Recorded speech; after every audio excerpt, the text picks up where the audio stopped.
আসসালামু আলাইকুম এভরিওয়ান। অবহেলিত সেনাবাহিনী গল্পের চতুর্থ পার্ট। তো চলো বেশি কথা না কইয়া গল্প শুরু করা যাক। ম্যাম, আপনি এত রাতে কোনো সমস্যা কি হয়েছে? দিদি বলল, রাজ, আমার না খুব ভয় করছে। মনে হচ্ছে আমার রুমে কেউ আমাকে গলা টিপে ধরেছে। তুমি প্লিজ আমাকে বাঁচাও। আমি বললাম, ম্যাম, এটা হোটেল, এখানে কে আপনার গলা চেপে ধরবে? নিশ্চয়ই আপনি কোনো ভূতের মুভি বা স্বপ্ন দেখছেন। নিধি বলল, আমি সত্যি বলছি, আমি ওই রুমে থাকতে পারবো না। আমি তোমার রুমে থাকবো, প্লিজ না করো না। আমি বললাম, কি বলছেন এইসব ম্যাম? আপনি জানেন না আমি খারাপ? একটা ছোট লোকের সাথে আপনি থাকবেন?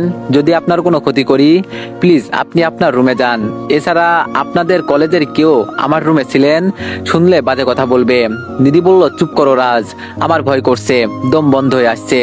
আমি ওই রুমে থাকলে সত্যি ভূতে আমাকে মেরে ফেলবে, নয়তো ভয় পেয়ে এমনি মারা যাব। আমি বললাম, ম্যাম প্লিজ বাজে বকবেন না, এত ভয় পেলে চলে? আপনি রুমে যান প্লিজ। নিধি বলল, রাজ প্লিজ আজকের রাতটাই, তাছাড়া বাবা তো তোমাকে আমাদের সাথে পাঠিয়েছে আমার নিরাপত্তার জন্য, তুমি কেন থাকতে দিচ্ছ না? আমি বললাম, ম্যাম, আপনাকে নিরাপত্তা দেওয়া আর একই রুমে রাত কাটানো দুইটি এক বিষয় নয়। আপনি একজন প্রাপ্তবয়স্ক মেয়ে আর আমি ছেলে, কেউ জানলে কেলেঙ্কারি হয়ে যাবে। নিধি বলল, রাজ তুমি সরবা? তুমি যদি না থাকতে দাও, কসম আমি বাবাকে বলবো তুমি আমার সাথে অসভ্যতামি করেছো। প্লিজ দয়া করে আজকের রাতটা থাকতে দাও। জানো, আমাকে দুটি কাটা মাথা চেপে ধরেছিল, আমি কি করব ভেবে পাচ্ছি না। নিধি রুমে তিশাকে দেখে কি করবে, কি ভাববে? নিধি যদি আমাকে আর তিশাকে নিয়ে বাজে কিছু ভাবে? নিধি বলল, এই রাজ শরত। এই বলে নিধি রুমে প্রবেশ করেই চমকে গেল। নিধি তিশাকে এভাবে দেখবে স্বপ্নেও কল্পনা করিনি। আমি মাথা নিচু করে দাঁড়িয়ে আছি। নিধি দেখে তিশার পরনের শাড়ি ঠিক নাই, বুক অনেকটা বের হয়ে আছে। আমার নিজেকে বেকুব মনে হচ্ছে। তখন ওঠার সময় তিশার দিকে ভালো করে খেয়াল করা উচিত ছিল। নিধি বলল, এই কুত্তা, এজন্যই তুই আমার রুমে আসতে দিচ্ছিলি না? যদি তোর কুকর্ম দেখে ফেলি। আরে তোকে তো কিছুটা ভালো মনে করেছিলাম, কিন্তু তুই শেষ পর্যন্ত আমার বৃষ্টির সাথে অসভ্যতামি করলি। আমি বললাম, ম্যাম প্লিজ বিলিভ করেন, আমি কিছু করিনি। তিশা ম্যাম ভয় পেয়ে জোর করে আমার রুমে। কথাটা শেষ করার আগে গালে থাপ্পড় পড়লো। দিদি বলল, এই ছোট লোকের বাচ্চা, তোর মনে খারাপ চিন্তা তা কি আমি বুঝি না? তুই আমার বান্ধবীর ঘুমের সুযোগে অসভ্যতামি করেছিস, যার প্রমাণ তার শাড়ি ঠিক জায়গায় নেই। আমি বললাম, ম্যাম প্লিজ চিল্লাবেন না, আশেপাশের রুমে কে সব দেখলে কি হবে বুঝতে পারছেন? আপনাকে অনুরোধ করছি প্লিজ চুপ করেন, আমি আপনাকে সব বলছি। দিদি বলল, এই তোর মতো চরিত্রহীনের কাছে কি শুনবো আমি? তুই আমার বান্ধবীর সম্মানে হাত দিবি আর আমি তোকে ছেড়ে দিব? কি করে ভাবলি তুই এটা? আমি এখনই হোটেলের ম্যানেজারকে ডাকছি, তোর মুখোশ উন্মোচন করবোই আজ। এই কি আছেন দেখে যান। আমি বললাম, ম্যাডাম প্লিজ চিল্লাবেন না। এই বলে নিধির মুখটা ধরে ফেললাম। নিধি নিজেকে ছাড়ানোর অনেক চেষ্টা করছে, কিন্তু পারছে না। এক পর্যায়ে নিধিকে ধাক্কা দিয়ে বিছানায় শুইয়ে দিলাম। নিধির চোখে মুখে আতঙ্ক বিরাজ করছে। আমি দরজা লাগিয়ে দিয়ে বললাম, এখন যত চিৎকার করার করেন, এখন আপনার চিৎকার এই চার দেওয়ালের মাঝে কেউ শুনবে না। দিদি বলল, এই ছোট লোক, তুই আমার কাছে আসবি না। তুই কাছে আসলে আমি নিজেকে খুন করে ফেলবো। তুই আমার বান্ধবীর সর্বনাশ করে এখন আমার সর্বনাশ করার জন্য আসছিস। তোর থেকে ভূতের কাছে মরাই উত্তম ছিল। আমি বললাম, এই নাটক থামান, অনেক হয়েছে, আর নাটক দেখতে চাই না। একটা কথা বললে আজ খারাপ কিছু হয়ে যাবে। নিধি আমার কথা শুনে ভয়ে কাঁপছে, ভয়ে কাঁপা কাঁপা গলায় বলল, আমাকে ছেড়ে দাও প্লিজ, আমার কোনো ক্ষতি করো না, আমাকে রুম থেকে যেতে দাও। আমি তোমাকে আর ছোট লোক বলবো না, আর অপমান করব না। আমি বললাম, চুপ, আপনার কি মনে হয় চুপ থাকেন? তিশা বলল, রাজ কি হয়েছে? তুমি কার সাথে কথা বলো, আর তুমি আমাকে একা রেখে কোথায় গেলে? তিশা ঘুম জড়ানো কণ্ঠে কথাগুলো বলতে বলতে চোখ খুলেই আমাকে আর নিধিকে দেখে চমকে উঠলো। শাড়িটা কোনো রকম ঠিক করে বলল, রাজ সকাল হয়ে গেছে, তবু আমাকে ডাক দাওনি কেন? আর নিধি তুই কখন আসলি? জানিস রাজ না থাকলে আমার যে কি হতো? রাতে ভূতের স্বপ্ন দেখছিলাম, তাই ভয়ে রাজের রুমে এসেছি। নিধি বলল, পাগল হলি নাকি তিশা? ঘড়ির দিকে তাকিয়ে দেখ 4টা বাজে, এখনো সকাল হইতে 2 ঘন্টা বেশি সময় বাকি। আর শোন, তোর ভয় করছে তুই আমাকে বলতে পারলি না? জানিস এই কুত্তাটা তোর সাথে কি অসভ্যতামি করেছে?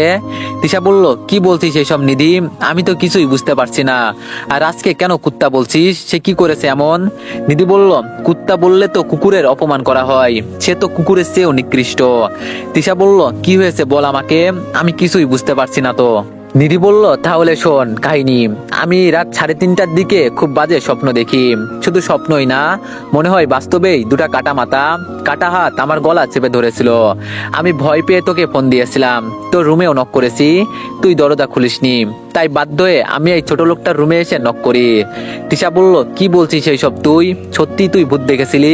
আমার কিন্তু ভয় করছে, প্লিজ বল না তারপর কি হয়েছে। নিধি বলল, শোন, তারপর এই চরিত্রহীনটার কাছে কত অনুরোধ করি, বাট সে তার রুমে আমাকে আসতে না করে, বলে ছেলে মেয়ে একসাথে থাকা যাবে না।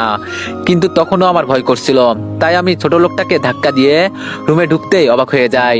তুই ফ্লোরে শুয়ে আছিস, তোর শরীরে ঠিক মতো কাপড় নেই, বুক আর নাভি থেকে শাড়ির আঁচল ছড়িয়ে রাখা হয়েছে। জানি না আর কি কি করেছে তোর সাথে। শোন, আজকের রাতটা যাক, তারপরেই চরিত্রহীনটাকে জেলে পাঠাবো। আমার তো ইচ্ছে করছে খুন করে ফেলি। তিশা বলল, নিধি চুপ কর, তুই কি বলছিস এইসব? আর রাজকে কেন গালি দিচ্ছিস? রাজের এখানে এক বিন্দু পরিমাণও দোষ নেই। যদি দোষ করে থাকি তাহলে তা আমি করেছি। নিধি বলল, কি বলছিস এইসব? তুই, তোর সাথে এত কিছু করেছে, তারপরও কালপিটটার পক্ষ হয়ে কথা বলছিস? তিশা বলল, নিধি প্লিজ স্টপ ইওর মাউথ। তুই জানিস কার সম্পর্কে কি বলছিস? রাজ আমাকে তার রুমে নিয়ে আসিনি, আমি নিজেই আসছি তার রুমে। তুই যেমন ভয় পেয়ে আসছিস, ঠিক আমিও তেমনই ভয় পেয়ে আসছি। শোন, আমি বাসায় কখনো একা ঘুমাইনি, তাই হোটেলের একা রুমে আমার ঘুমাচ্ছিল না, আর একা থাকার জন্য ভয়ও করছিল খুব। তাই জোর করেই রাজ না করা সত্ত্বেও আমি তার রুমে থাকার জন্য বাধ্য করেছি। সে একটা চাদর আর বালিশ নিয়ে ফ্লোরে যখন ঘুমিয়ে যায়, তখন আমার ভয়ানক স্বপ্ন দেখে ঘুম ভেঙে যায়। তাই আমি রাজের সাথে গিয়ে শুয়ে পড়ি, আর ভয়ে ওকে জড়িয়েও ধরি। আর হ্যাঁ, ঘুমালে আমার ছোটবেলা থেকে কাপড় ঠিক থাকে না। সত্যি বলতে রাজ ছোট লোক না রে, ছোট লোক আমি। তিশা কথাগুলো বলে কান্না করে দিল। এইদিকে এখনো আমি মাথা নিচু করে দাঁড়িয়ে আছি, আর মনে মনে ভাবছি, একটা কুকুরের মূল্য যতটুকু, ততটুকু মূল্য গরিবের ঘরে জন্ম নেওয়ার জন্য আমাদের মতো সাধারণ সৈনিকের নেই।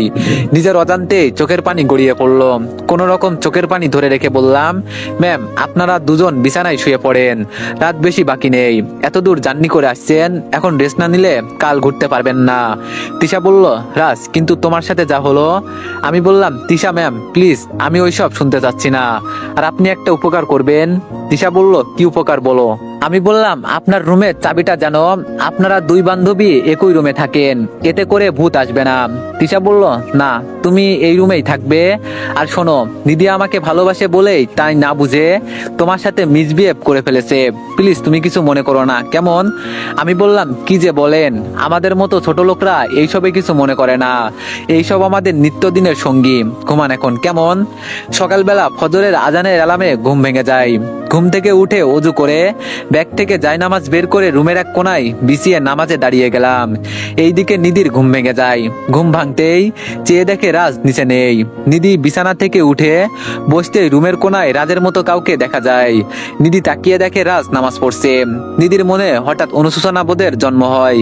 কিছু না ভেবে আবারও শুয়ে পড়ে। শুয়ে শুয়ে রাতের কথা ভাবতেই তার মনটা খারাপ হয়ে যায়। এইদিকে নামাজ শেষ করে দেখি সকাল 6:30 বাজে। সকাল সকাল সমুদ্র পাড়ে যেতে হবে, তাই তিশাকে কয়েকবার ডাক দিতেই তিশা চোখ খুললো। তিশা চোখ খুলতেই বললাম, আপনারা রেডি হয়ে নেন, সকালে সূর্যোদয় দেখতে পারবেন। তিশা ঘুম থেকে উঠেই নিধিকে নিয়ে তাড়াতাড়ি রেডি হয়ে কোন রকম ব্রেকফাস্ট করেই রওনা দিল সমুদ্র পাড়ে।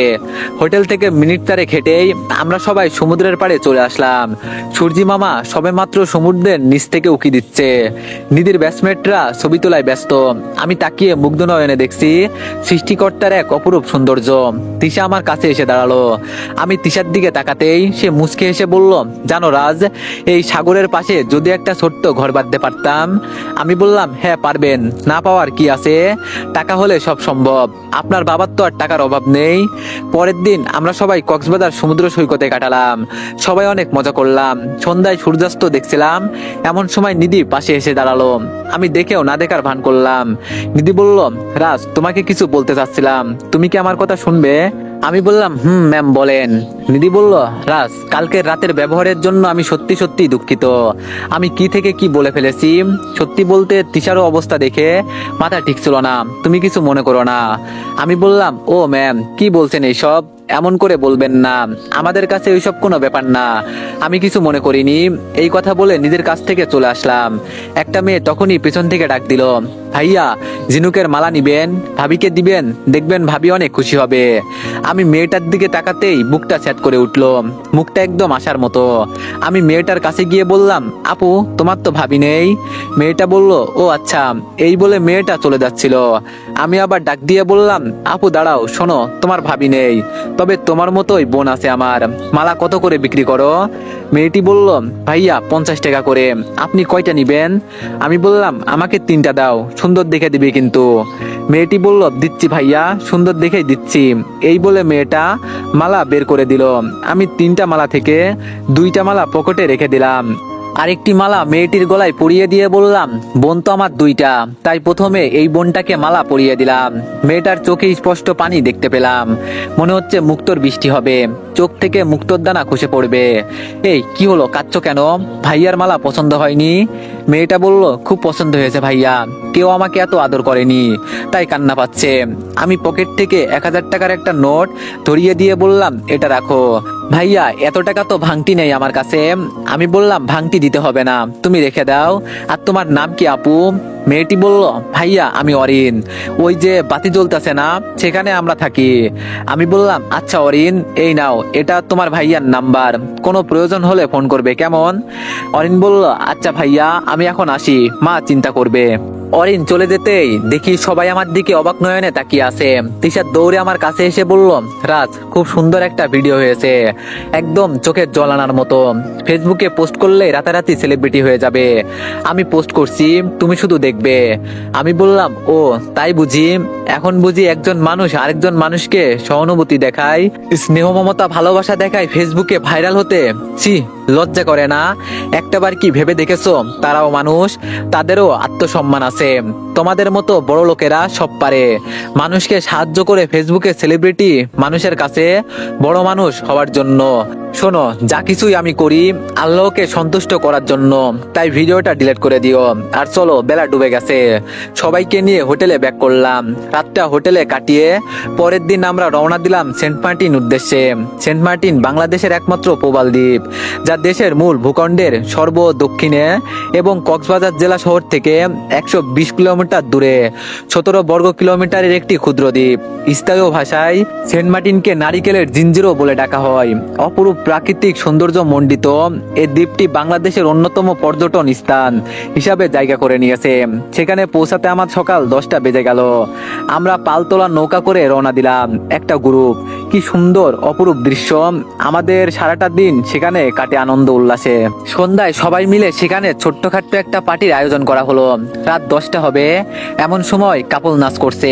তিশা আমাকে বলল, চলো রাজ, আমরা দুজনে নৃত্য করি। আমি বললাম, তিশা আমি এসব পারি না, তোমরা এনজয় করো, আমি বরং দর্শক হয়ে দেখি। আমার কথা শুনে নিধি বলল, এই তিশা শোন, কাকি কি বলছিস? বিড়াল দিয়ে কখনো হাল চাষ হয়? ও করবে কাপল নাচ, বলেই হেসে দিল। আমি সেখানে কিছু না বলে বেঞ্চের একপাশে গিয়ে বসে পড়লাম। রাত 11টায় পার্টি শেষে সেখানে স্থায়ী একটা হোটেলে উঠি। পরের দিন ঘুম ভাঙে তিশার ফোনে। ফোন রিসিভ করতেই তিশা বলে, রাজ নিধিকে হোটেলে পাওয়া যাচ্ছে না। আমি বললাম, কি বলছে এইসব, ওকে ফোন দিয়েছিলে? তিশা বলল, হ্যাঁ দিয়েছিলাম, ফোন অফ, আমার কিন্তু টেনশন হচ্ছে। আমি বললাম, আচ্ছা তুমি চিন্তা করো না, আমি দেখছি।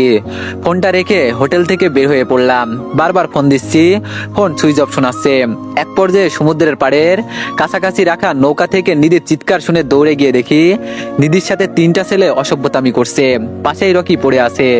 আমাকে দেখে তাদের মধ্যে একটা ছেলে বলল, এই দিকে আসলে একদম ছুরি চালিয়ে দিব, যেখানে আছিস ওখান থেকে চলে যা বেঁচে থাকতে চাইলে। আমি কোমরে থাকা রাইফেলটা বের করে ফায়ার করার আগেই ওরা পালিয়ে চলে গেল। নিধি ভয়ে কাঁপছে।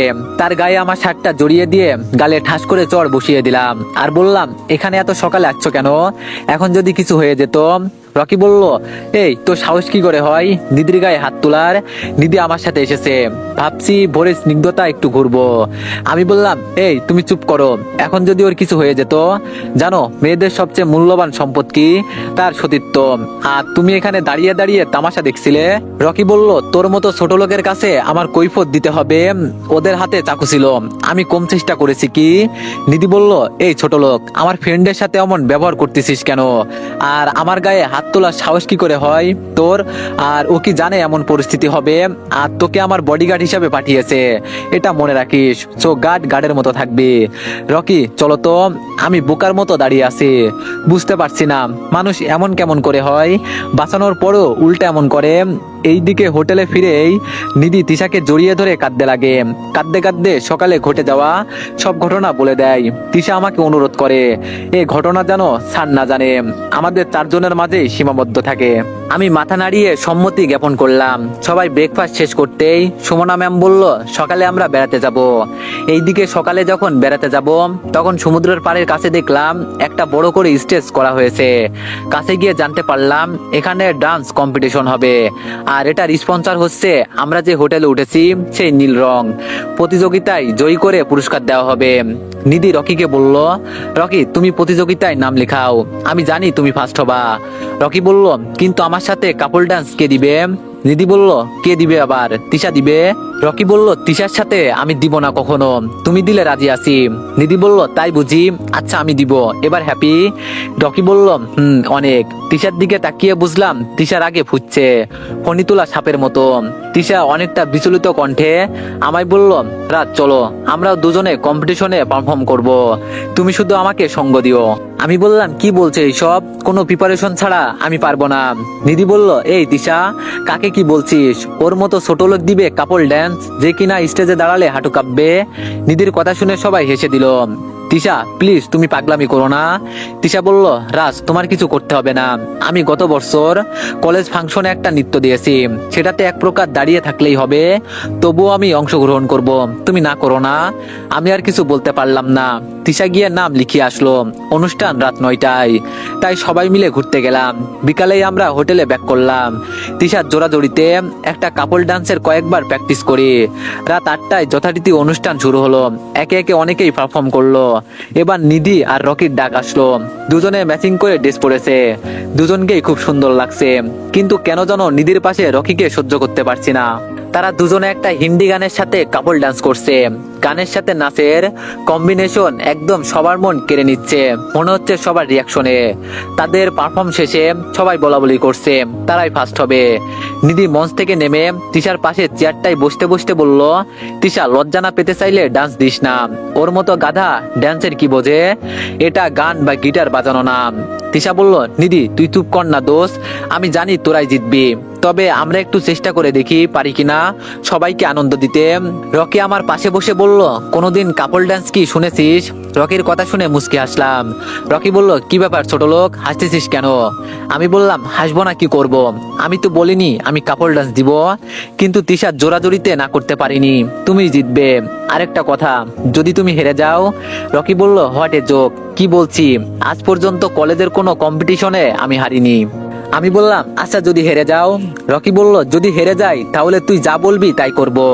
আমি বললাম, ও আচ্ছা, বেশি কিছু করতে হবে না, তিশার কাছে ক্ষমা চাইবে। রকি হেসে বলল, আচ্ছা ক্ষমা চাইবো, আর তুই হেরে গেলে সবার সামনে কান ধরে বসবি আর উঠবি। তিশা বলল, এই রকি এইসব কি বলছো? নিধি বলল, তুই চুপ কর তিশা, রকি ঠিকই বলেছে, রাজ হেরে গেলে সে কান ধরে উঠবে বসবে হোটেলে সবার সামনে। এমন সময় মঞ্চ থেকে আমাদের ডাক আসলো। তিশা আর আমি মঞ্চে উঠে রকি আর নিধির দিকে তাকালাম। দুজনেই তাচ্ছিল্যের একটা হাসি দিল। গানটা শুরু হয়ে গেল, ইংরেজি মাই হার্ট উইল গো। গানের সাথে সাথে তিশা আর আমি কাপল ডান্স দিচ্ছি। তিশাকে আজ কেন জানি রূপবতী লাগছে, মনে হচ্ছে গানের তালে তালে আমরা দুজন অন্য দুনিয়ায় হারিয়ে যাচ্ছি। গান শেষ হতেই দর্শকদের বাঁধভাঙা উল্লাস, বিচারকেরা একের পর এক বাহবা দিচ্ছে। আমরা নিজেরাও ভাবিনি আমাদের দুজনের কম্বিনেশন এতটা সুন্দর হবে। রাত 11টার দিকে প্রতিযোগিতার রেজাল্ট যখন দিবে তখন কেন জানি হৃদয় মাঝারে অজানা ভয় এসে ভিড় করতে লাগলো। যখন বলল আমাদের ডান্স কম্পিটিশন 2026-এ প্রথম হয়েছে যে জুটি, তারা হলো রাজ এবং তিশা, সেকেন্ড হয়েছে নিধি ও রকি, এবং তৃতীয় হয়েছে জোবান ও হ্যাপির জুটি। তিশা একথা শুনে সবার সামনে আনন্দে আমাকে জড়িয়ে ধরে, সবাই হাততালি দিচ্ছে। আমার কেমন যেন লাগছে। তিশাকে ছাড়িয়ে বললাম, এই তিশা সবাই দেখছে, ছাড়ো না। তিশা ছেড়ে দিয়ে বলল, সরি রাজ, এইদিকে অনুষ্ঠানের পক্ষ থেকে 50,000 টাকার একটা চেক দেওয়া হলো আমাদের। অনুষ্ঠান শেষে হোটেলে ফেরার পথে নিধির দিকে তাকিয়ে দেখলাম নিধির মুখটা মেঘলা ঘুমট আকাশের ন্যায় হয়ে আছে। আর রকি সকলের সামনে তিশার কাছে ক্ষমা চাই। তখন নিধির মুখটা দেখার মতো ছিল। এইদিকে রাতটা পার হলে পরের দিন সকালে তিশাকে বলি, তিশা এই টাকাটা আমি এখানে দুস্থদের মাঝে দান করে দিতে চাই, তোমার কোনো আপত্তি আছে? টাকাটা একটা ছোট্ট মেয়ের হার্টের সমস্যা ছিল, জানতে পেয়ে তাদের দিয়ে আসি। রাতে সেখান থেকে যখন সবাই ঢাকায় বাস ধরি তখন নিধি আমার পাশেই বসে। তিশা নিধিকে বলেছিল, নিধি আমি রাজের পাশে বসি, তুই রকির পাশে বস। নিধি বলল, হ তোদের দুজনকে বসতে দিই আর তোরা প্রেম কর, আমি ছোট লোকটাকে শান্তিতে থাকতে দিব না। আর কাল তুই ওর সাথে ওভাবে না নাচলে আমরা জিততাম, তোর জন্য ওকে কান ধরে বসাতে পারিনি, চো আমার সিট আমি বসবো। এইদিকে নিধি বলল, এই ছোট লোক তুই এই সাইডে বস, আমি জানালার সাইডে বসবো। আমি বললাম, ম্যাম এক কাজ করেন আমি পিছনে চলে যাই, রকিকে এখানে এনে দিই। নিধি বলল, না তুই এই পাশে বস। আমি বললাম, সরি ম্যাম। এভাবে কথা কাটাকাটি শেষে কিছু দূর যাওয়ার পর নিধি আমার উপর বমি করে দেয়। তিশার উপর খুব রাগ উঠছে, সব দোষ তিশার। তো এভরিওয়ান, নেক্সট পার্টের জন্য সবাই একটু বেশি বেশি লাইক আর একটা করে কমেন্ট করে দিয়েন। ধন্যবাদ।